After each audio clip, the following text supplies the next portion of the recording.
So thank you very much for that introduction, Gloria.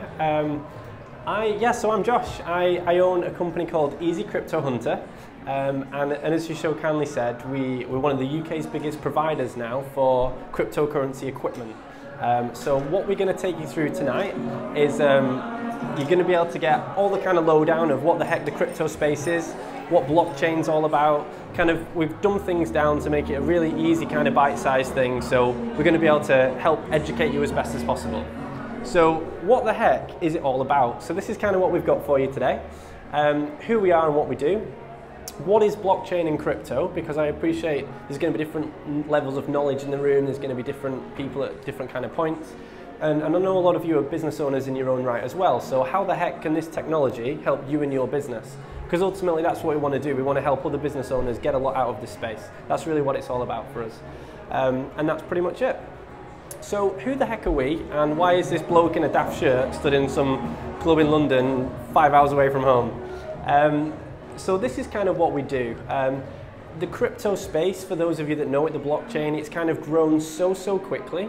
There are lots of people out there to kind of make a fast buck, and as you do in these industries, sometimes things aren't as transparent as they should be.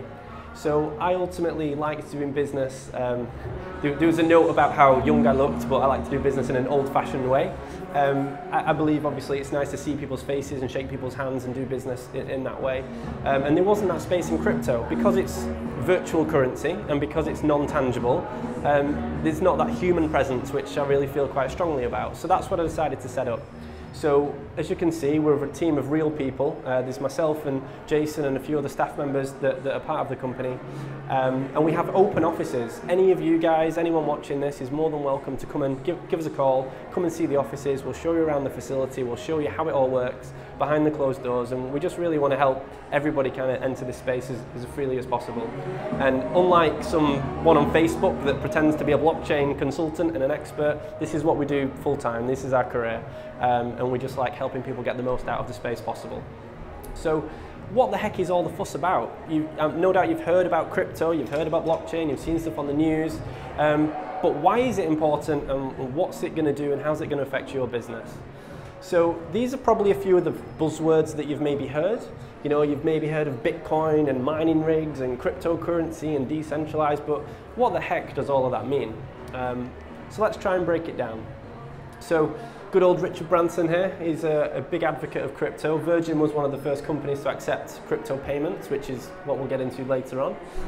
But yeah, nobody can stop this stuff, it's pretty powerful. So what the heck is it, and what's it all about? So there's kind of two factors to this, and this is where people get confused. So we have two stages. So we have the bottom stage, which is blockchain technology. So the same way that maybe, you know, driving a vehicle, you wouldn't say that you were driving an engine. It's a similar type of phraseology. So blockchain is the underlying technology, the cool new tech that all this is built on. And what's a common misconception is cryptocurrencies are simply a mechanism of trade that go on top of this new technology.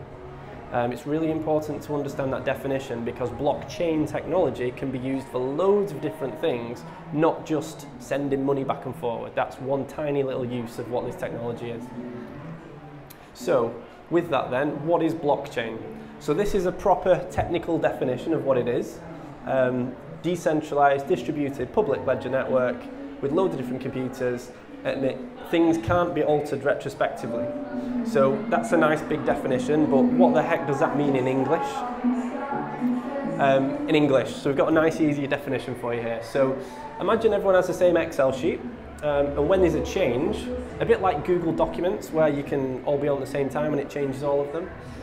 When there's a change, everyone changes that document, but the beauty of it is everyone in the world has to agree on that change.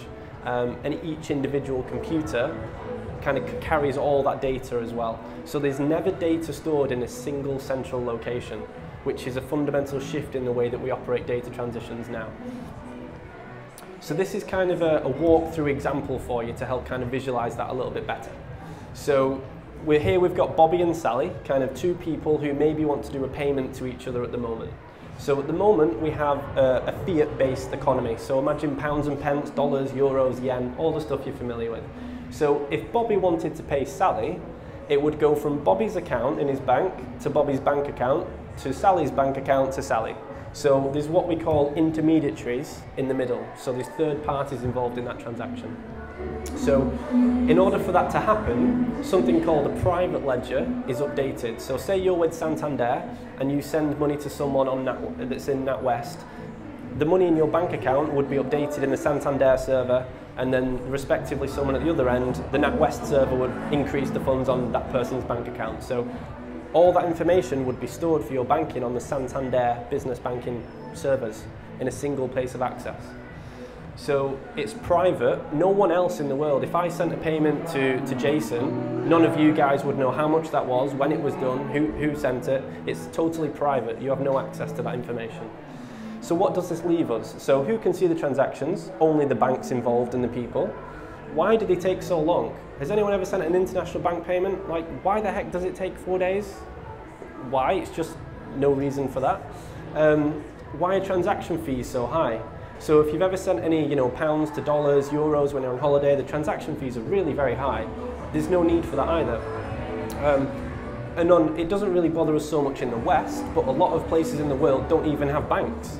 2/3 of the world don't have access to bank accounts the same way we do. So what if you don't have a bank? How's that going to work? Bit troublesome. Who monitors the banks? FCA. I mean, arguably you can laugh at who monitors the banks after 2008, but that's a separate story. But there's a lot of regulation and red tape involved in that. And what if the banks goes bust? We saw the Northern Rock crisis. We saw these types of things. And what if a bank get hacked? So I know the last few days, NatWest's business online banking has been down because the servers have got hacked. So ultimately, there's some problems in this system. So what the heck's the difference with blockchain? So trying to give it a real example here to how that would work.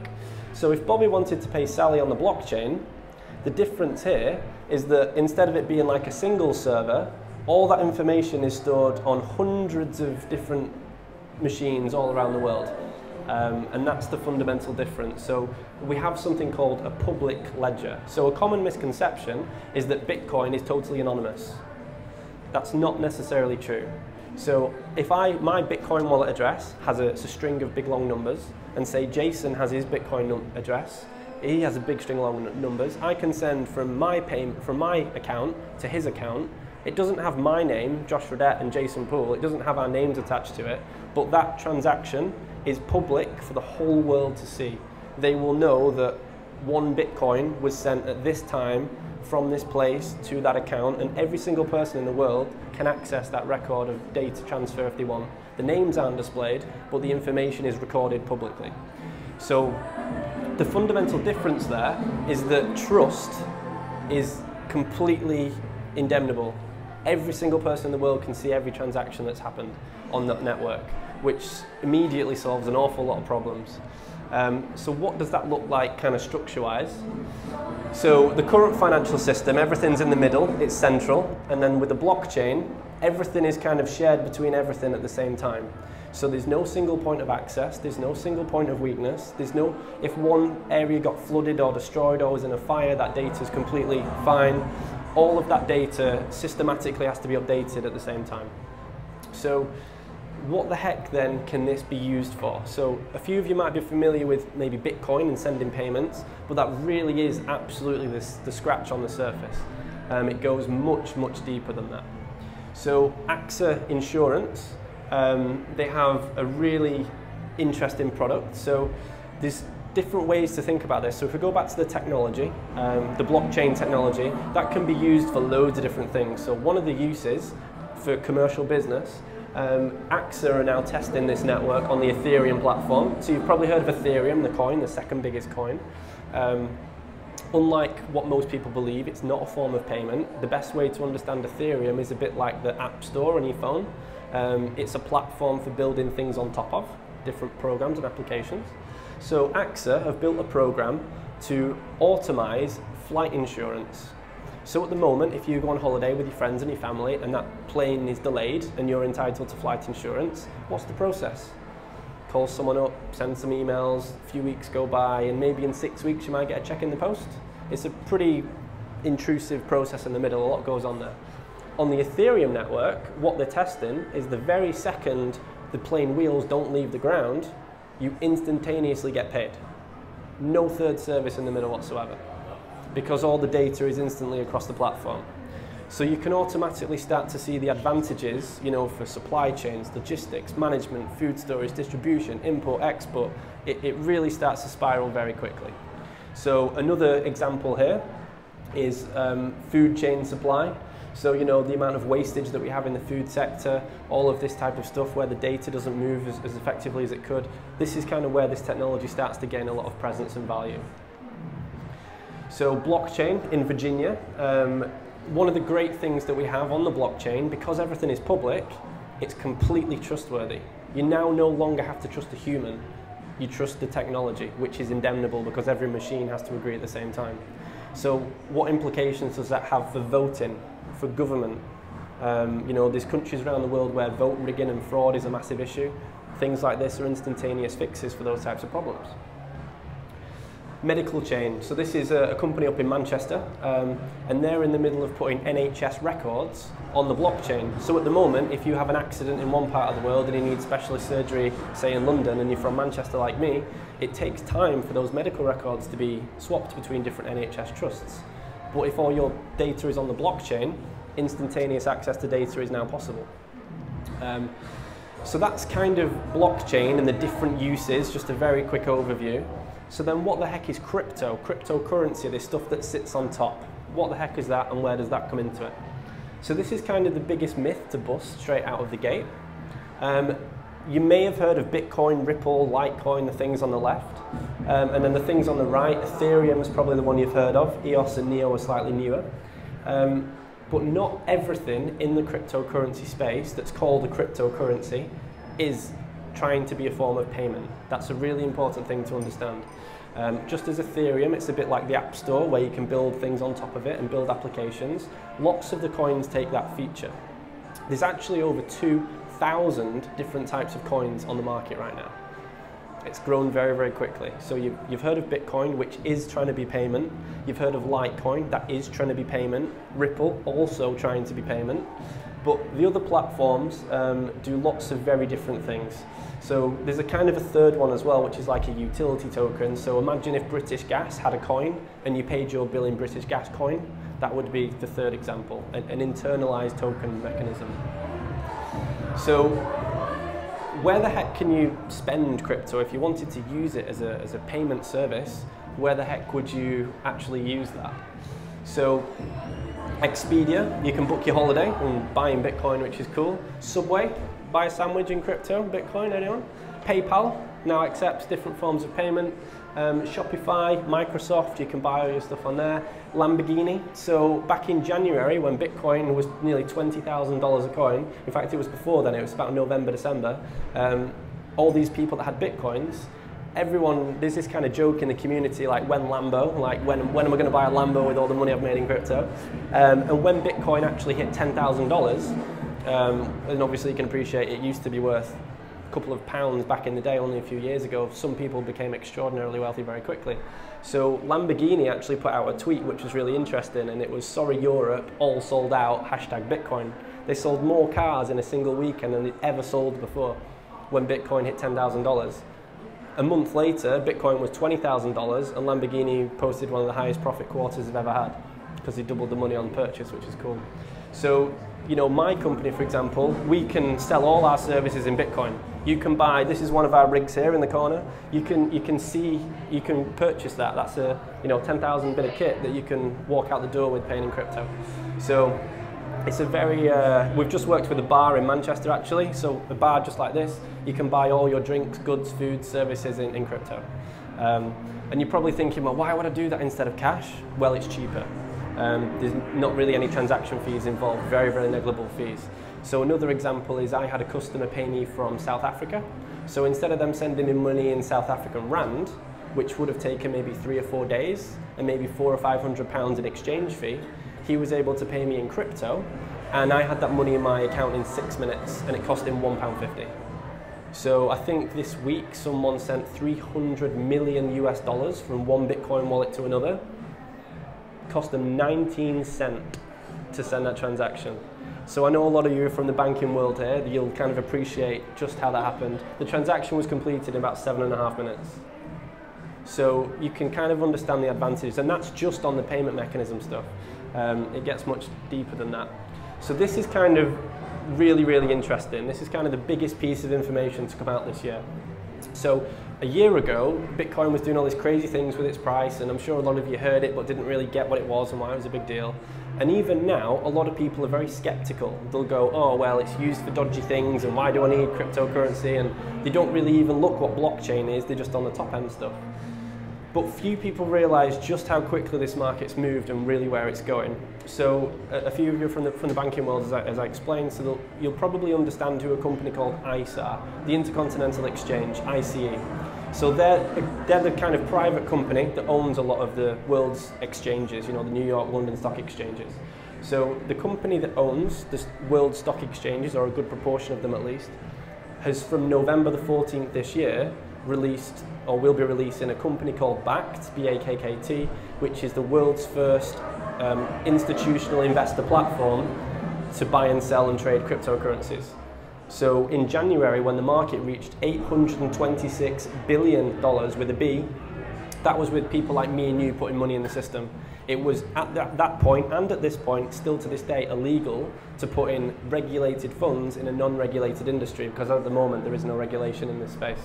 When this industry accepts that, November the 14th from that point forward, institutional money will now be able to enter this space and will have an extremely large effect on where this market goes. So Goldman Sachs have just set up a trade desk, Bakkt have now moved in this space, you know, IBM, Deloitte, all the big firms have now blockchain divisions working in the sector.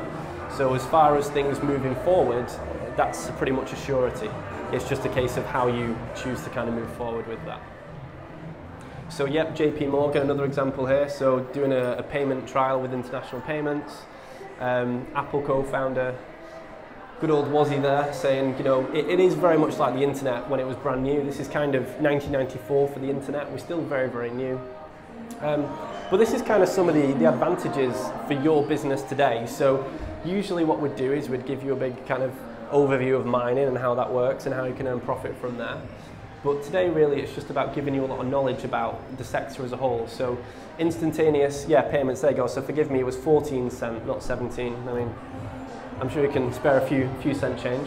So you don't actually need bank accounts either. So now there's a lot of people in quickly developing countries who now have smartphones. Lots of places in Africa have access to the internet and smartphones, but no banking facilities.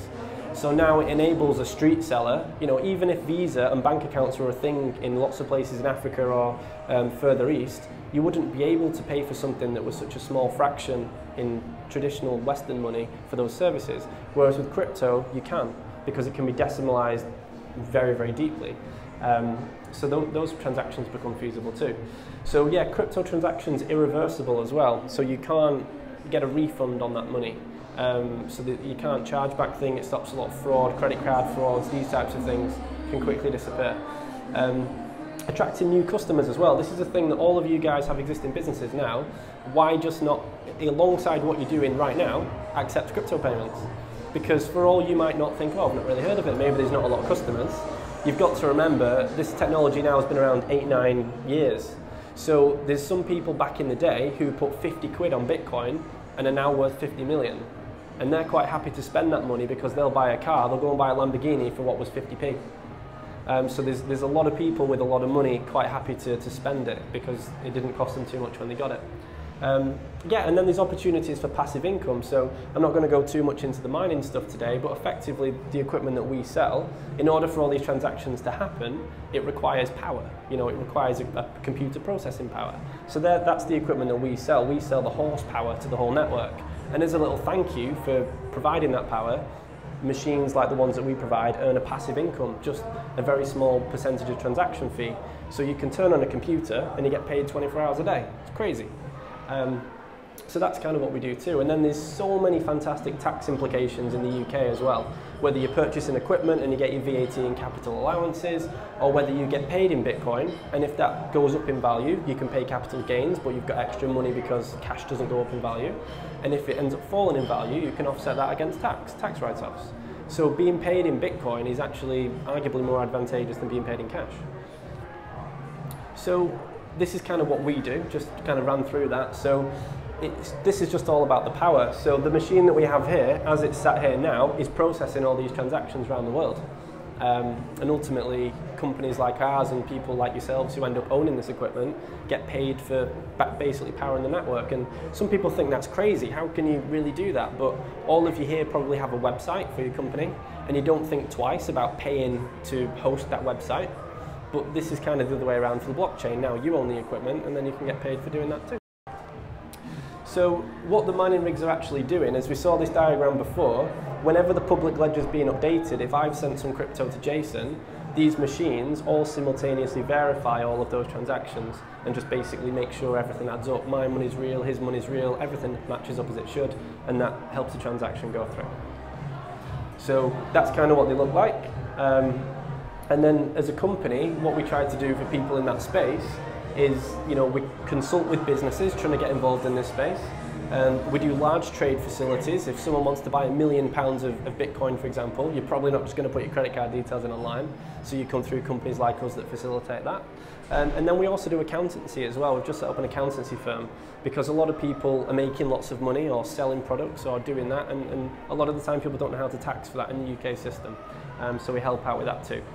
So that's pretty much a nice little overview of what we do. I hope that's been exciting for you and a bit new. So I'd like to welcome absolutely any questions because I appreciate this is all new to lots of people.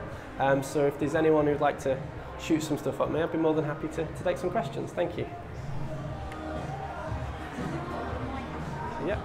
Yeah, there's another one, I think. Yeah.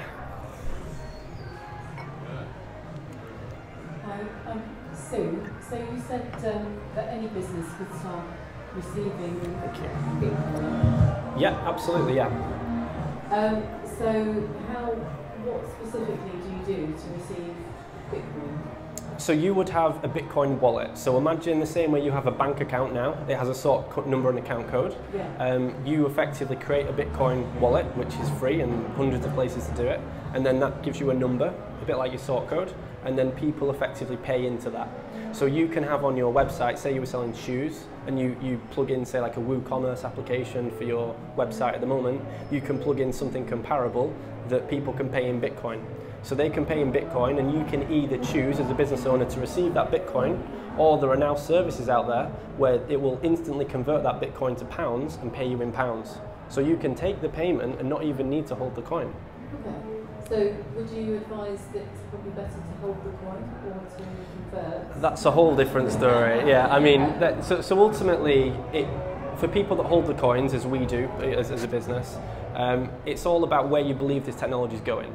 Because Bitcoin has a fixed supply, there's only ever going to be 21 million coins.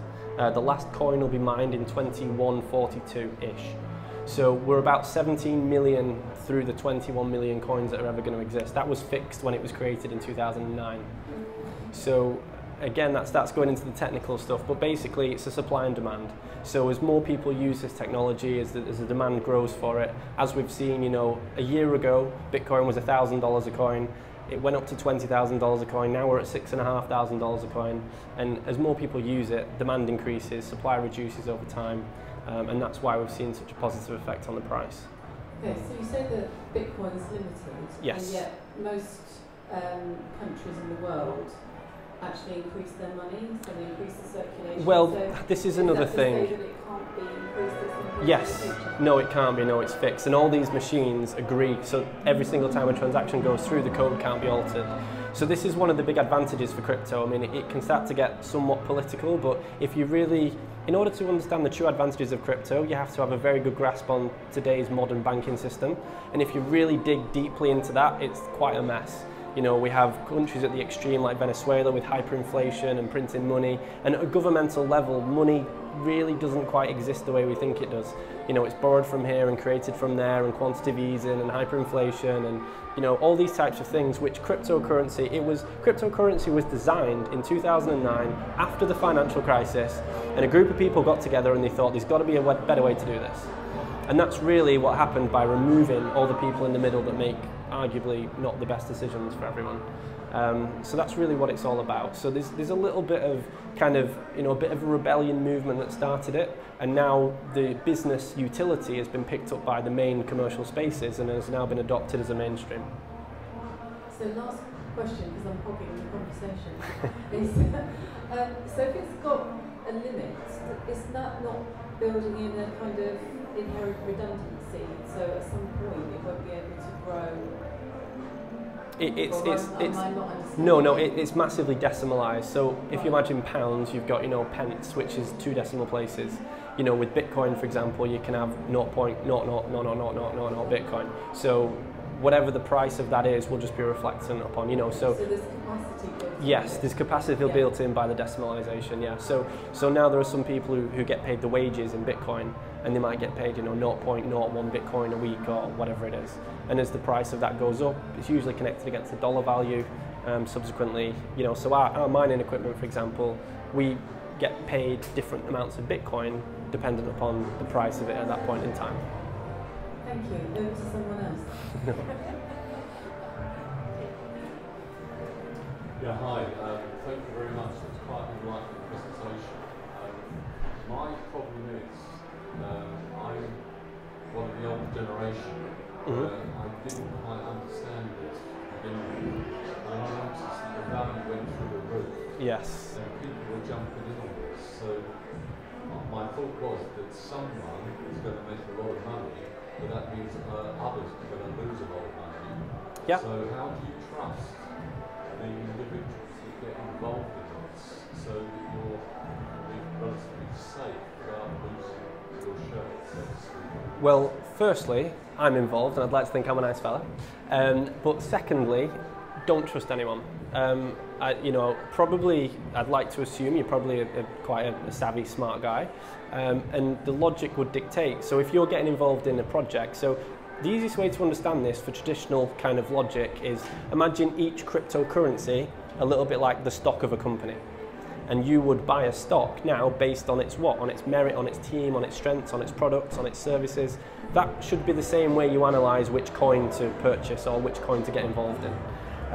So that's more of an easy way to think about it. So yeah, of course the prices go up, the prices go down, but there's a lot of fundamental things, so such as ICE getting involved in the market and now the big boys being legally able to play in that field.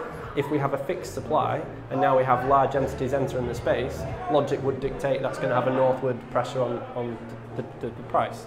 Now that might not be the case in reality, but you can only use logic as your best guide.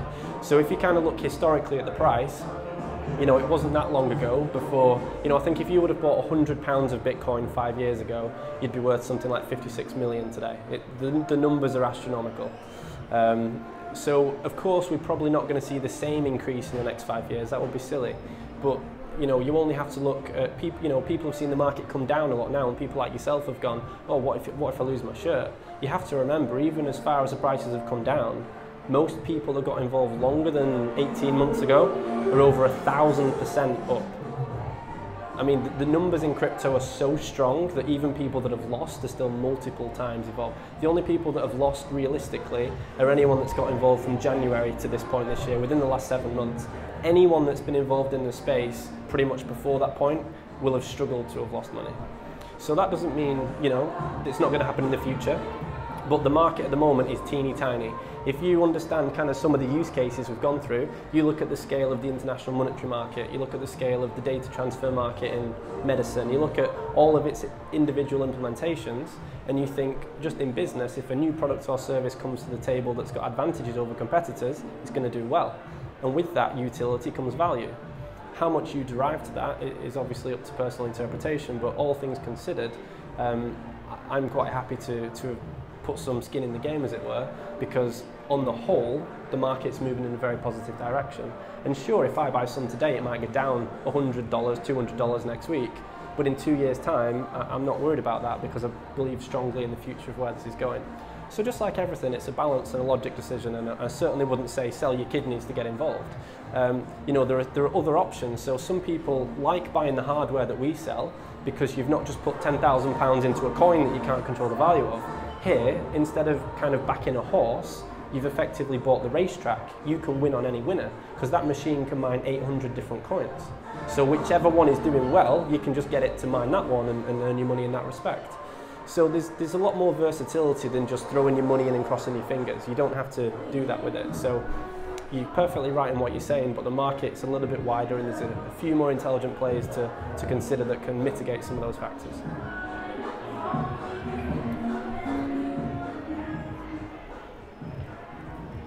So in terms of investing,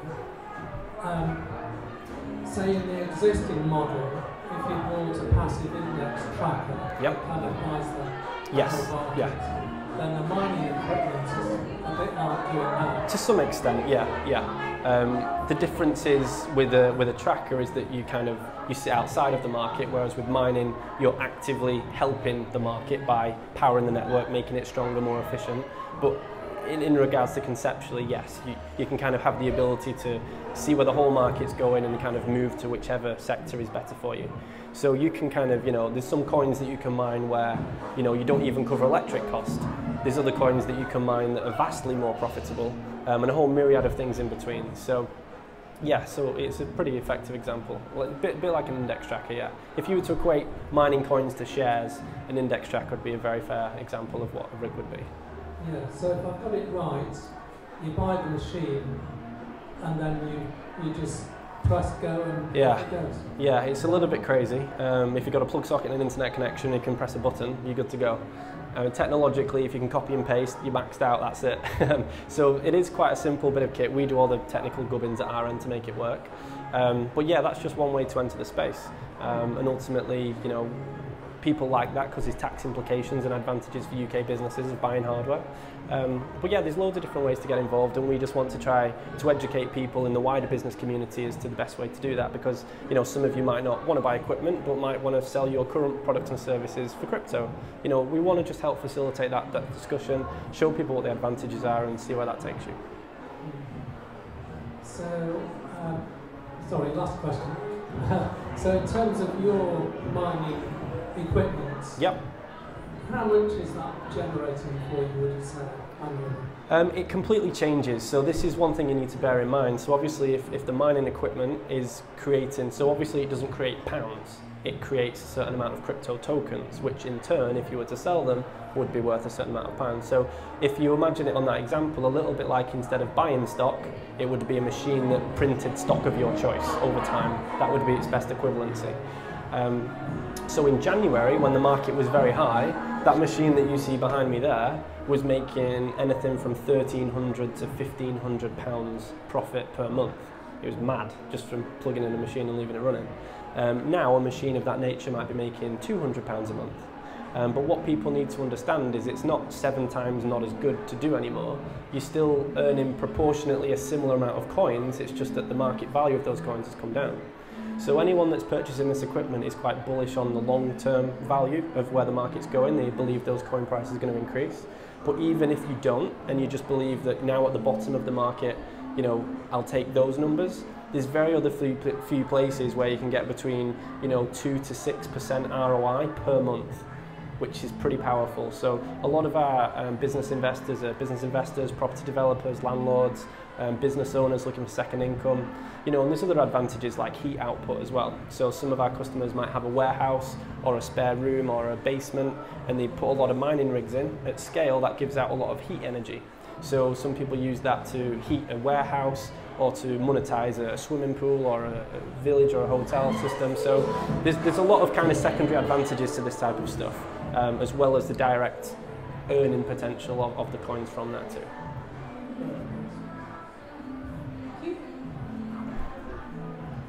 Thank you. That was a really, really interesting conversation. Thank you.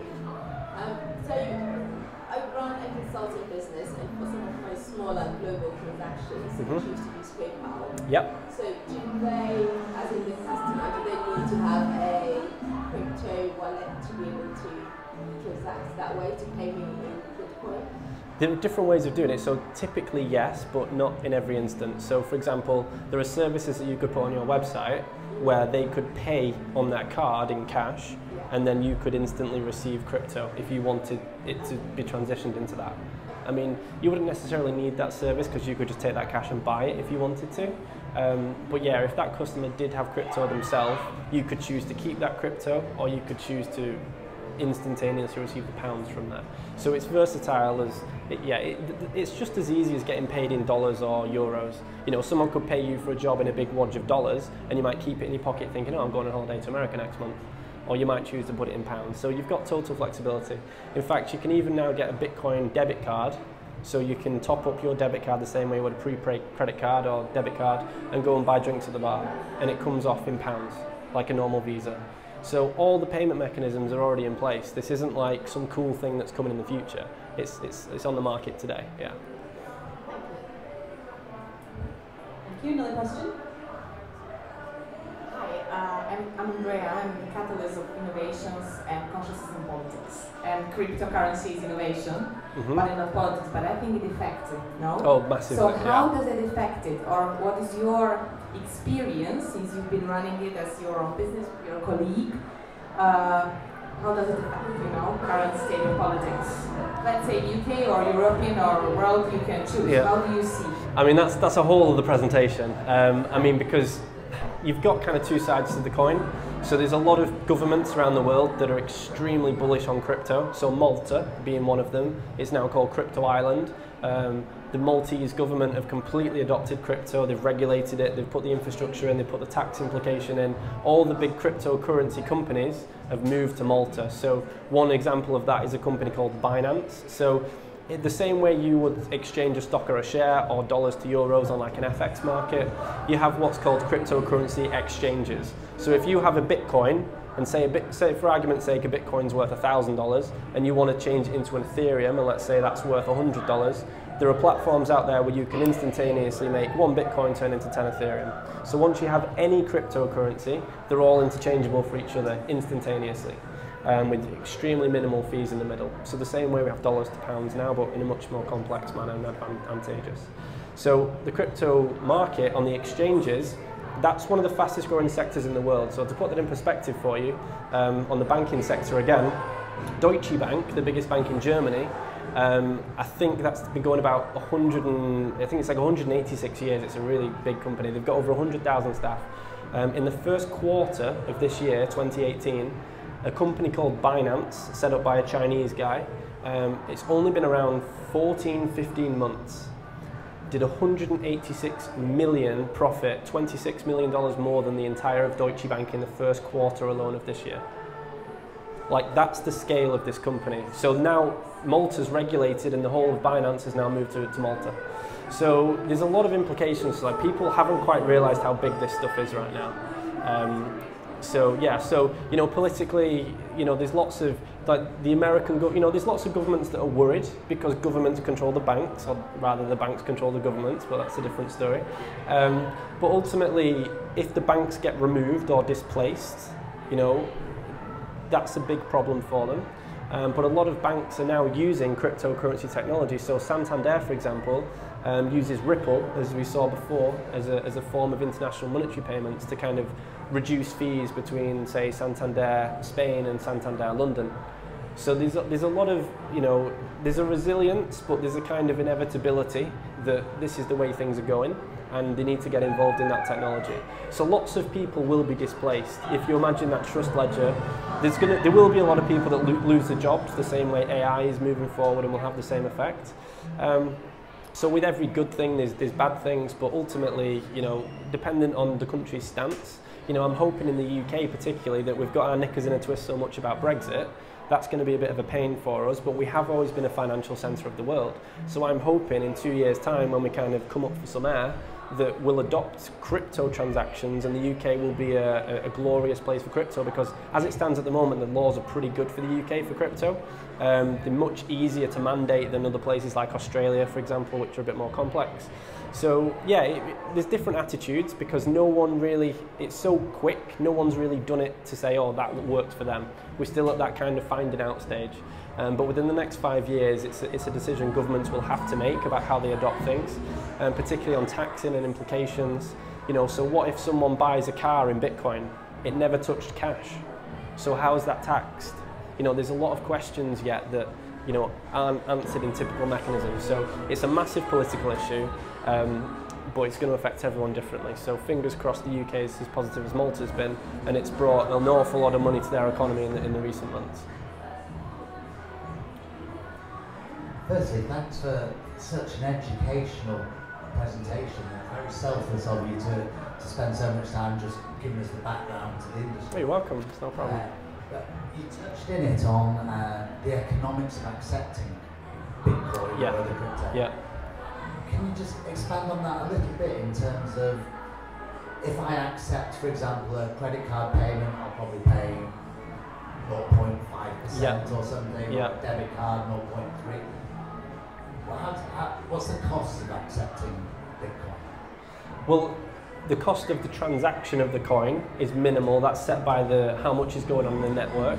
So the price of me sending 1 Bitcoin to you, for example, changes slightly dependent upon how busy the roads are, effectively. But it's an extraordinarily minimal fee. As we saw there, 300 million went for 14 cents. In regards to accepting it as a payment for your business, obviously, ironically, there is a third-party company there that would take that payment from Bitcoin and maybe pay you in cash. So they would take a fee in the middle, but the entire industry is set up to be vastly cheaper than PayPal or Visa or any of these platforms. So if you were to take £100 through your website now, the cheapest way to do that would be through cryptocurrency. Give me any idea what it would cost? It's different from different services, but it's less than, you're looking at less than 1% typically, yeah. Okay, and a debit card's 0.3%, so... I wish, mine's 1.8. So for business transactions, yeah. So it really just depends on, because the difference here is that with typical business platforms, if you spend more than 10 grand on a credit card, there's a big increase in fees. Whereas for smaller transactions, yes, there might be instances at the moment where the technology is still new. If you're spending a tenner, it might be better to spend it on a card right now. But the larger transactions are certainly vastly cheaper. And as the technology integrates more, that price is going to come down to nothing. So that's just payment with Bitcoin as the main coin. What you have to understand is there's 2,000 coins. A lot of those have 0 transaction fees. So as soon as that technology gets adopted, it's very likely that there may not even be any transaction fees in any type of processing of payment. So if I got paid in Ripple, I might pay nothing? Right, exactly, yeah. Or other coins of that nature, exactly that, yeah. And that's possible now? Yeah, it depends on how you did it, so where the money was coming from. But if you just accepted, if someone already had cryptocurrency and paid you in cryptocurrency, the fees are virtually negligible, tiny. The only difference would be if someone paid you in pounds and you wanted to receive cryptocurrency. But if someone already had that, the fees are really very minimal indeed, because you just say, here's my address, the same way you would for a sort code or a bank number, account number. They just pay straight into that. You say, thanks, money received, and it's peanuts to move that money around. And that doesn't matter whether it's £5 or 300 million. I mean, if 300 million was 14 cents, you can work out the difference in the middle. It's pretty small.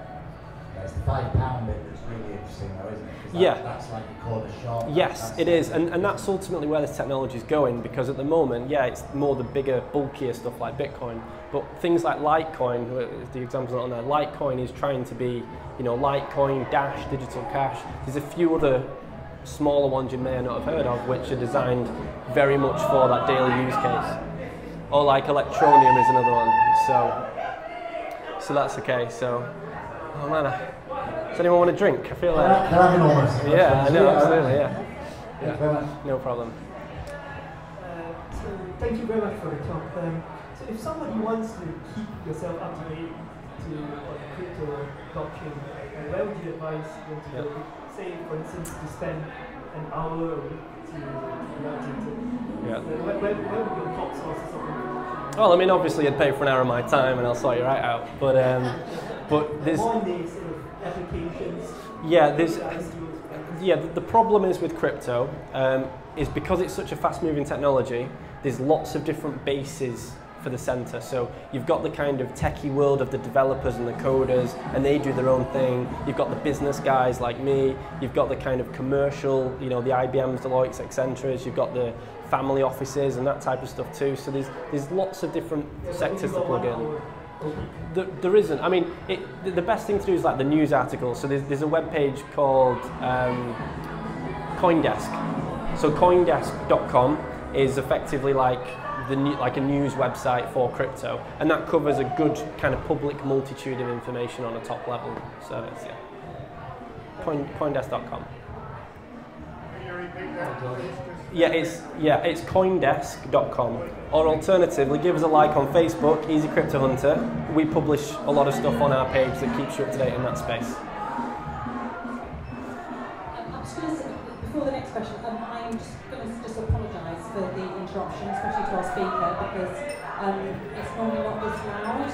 We have tried to keep the music more under control, but we haven't always had any problems. But the good news is that we did set this up, and normally the microphone works very, very well, because the last time it was the World Cup and we still were able to produce something. So anything that you missed today, just go onto the website, the Facebook page, you'll be able to hear the whole thing again, hopefully. Absolutely, yeah. Like it, and more importantly, if you think it was a valuable information, I've still got your question, I know, just maybe share it so that more and more people can find out about this education. Okay, I'm just going to pass you over. Thank you. Josh, I really struggle in understanding how to value the values of cryptocurrencies. I understand you have a long view on it, and I agree with you, more people will use it. But when you say, for example, there will always be a block supply, because for example Bitcoin that does certain numbers. But the thing is that, first of all, it can be decimalized. So it can be, you can have transaction of 0.00001,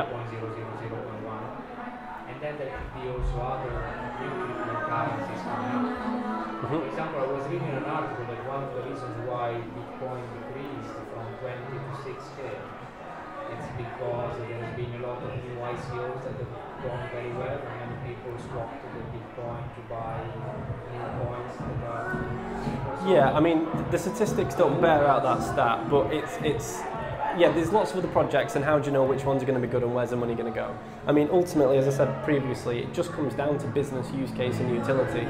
So what you have to understand, for something like Bitcoin, you might look at it and you might go, why the hell is it $6.5 grand? But you also need to appreciate these mining machines and the physical infrastructure to power the network is expensive.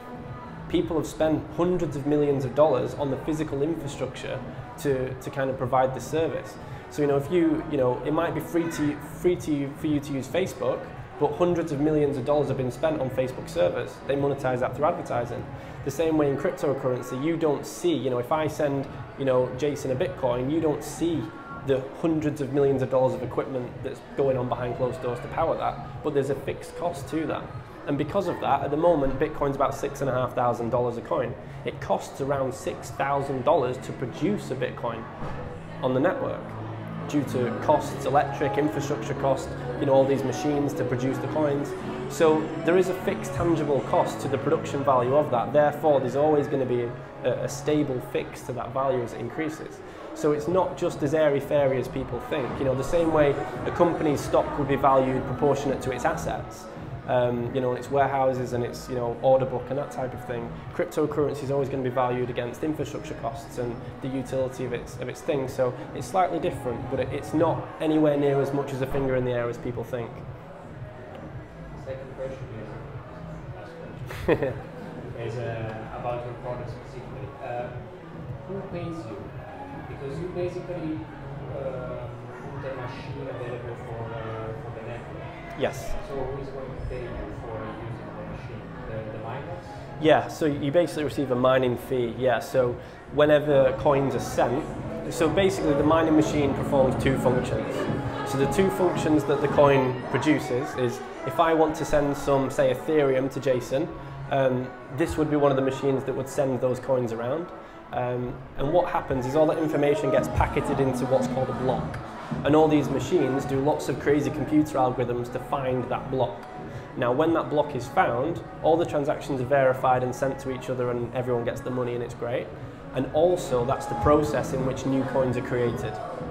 And when those new coins are created, that's the way in which the miners get paid. So they get rewarded for not only powering the network, but continuing to push it forward.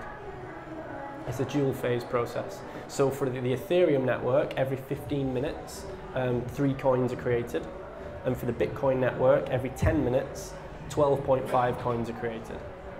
So that's what continues the development of these, but they're fixed. And the way it works is there's only so many released in a certain time period. The more power that's going into that network, the harder it is to find those coins. So the difficulty level increases, which is another reason for the positive movement on the price, because supply is constantly reducing while demand is increasing. And that's why there's a lot of new coins and projects, because everyone has a different approach to things. But fundamentally, it's all about the utility of that use case for business. I'd like to thank you as well. It's just been really useful, everything we've been talking about. But I'd like to ask you more about the implications in terms of energy and power. Yep. So as more and more sectors start to use blockchain technology, what do you think will happen to energy and power infrastructure? Yeah. Not only in the UK, but also around the world, yeah. Exactly. So this is a really big question. We get asked this a lot. So they go, "Oh, Josh, but it's really bad. You're selling these machines and they use loads of electric and they're on 24 hours a day and it's really bad for the environment." And I totally understand those concerns. There's a couple of ways to answer that question, but fundamentally, if we go back to, there's no getting away from it. As a global thing, cryptocurrency mining and powering this network does use an awful lot of power. There's no escaping that. However, it's all about a net positive for good. So if you understand the utility of the blockchain and you understand all this stuff we discussed before about a lot of the middle stuff getting cut out, the net positive is going to be bigger than we've ever seen before. Imagine delivery trucks not missing deliveries. Imagine people not needing to drive to work the same because public information is on the blockchain. One of the biggest direct implications of blockchain technology is the energy sector itself. So at the moment, all of your bills will be on an estimated basis. So your British gas bill or whoever it will be over or underestimated on that month, and you're always up and down. Now that sector has one of the largest sectors of bad debt of any company in the world, because a lot of people just don't pay the bills. So at any one time, hundreds of millions can be owed to that sector and people not paying bills or outstanding charges, so on and so forth.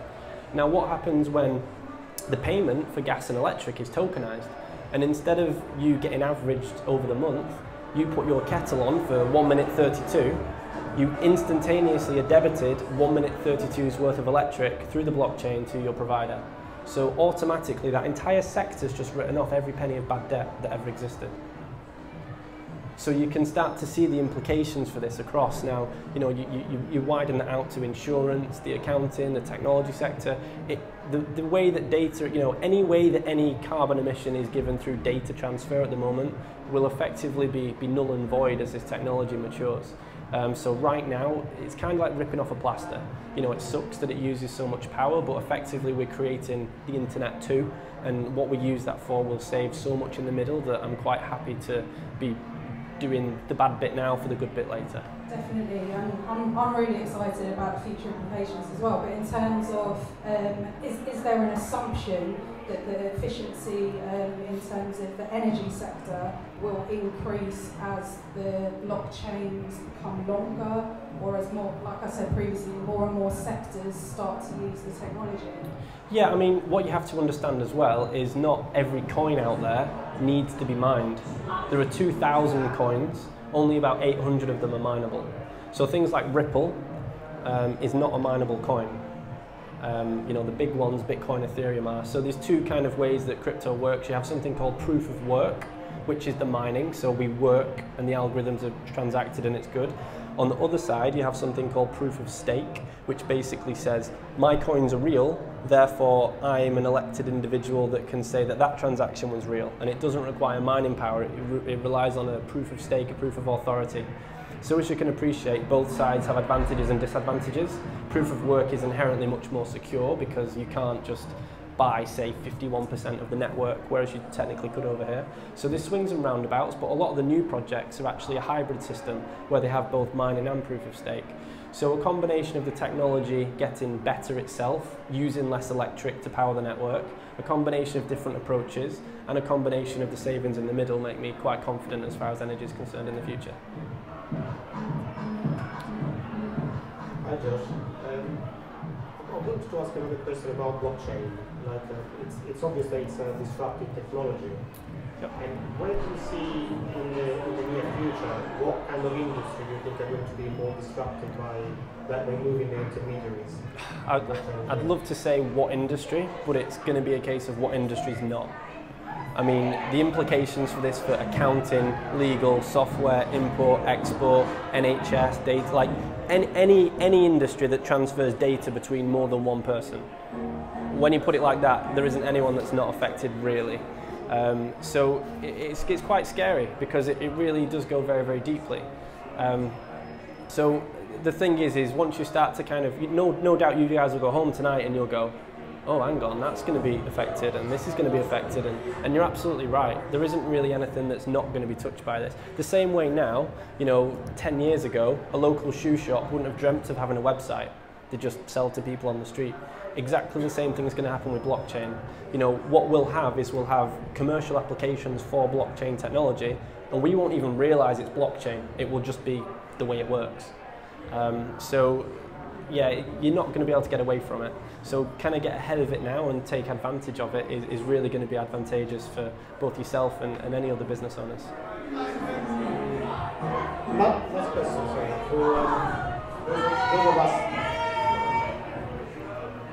For those of us that have young children that are growing up, what way would you think would be ideal for a 16, 15, 16-year-old to get involved in this industry?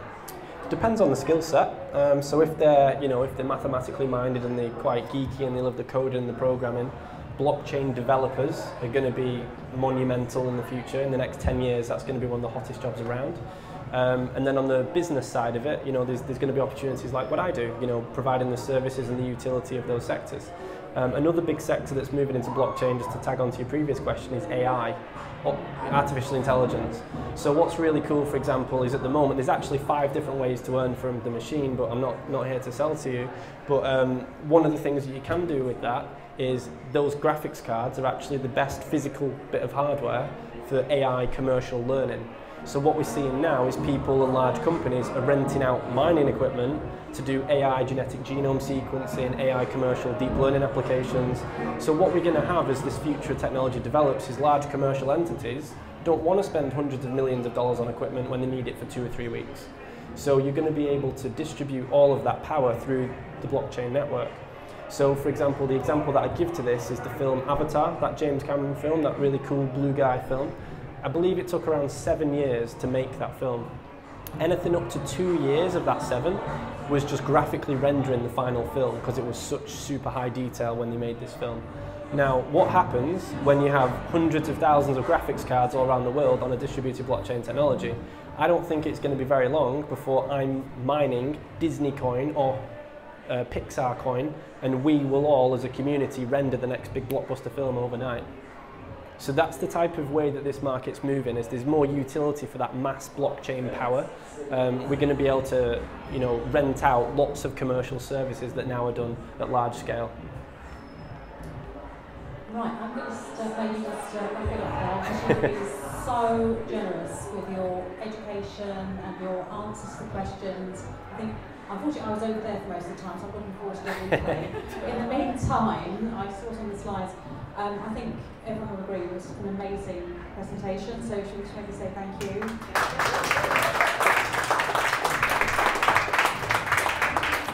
And just so people know, he's come all the way down from Manchester to see us this evening, so that's pretty amazing. Thank you. It's good, yeah.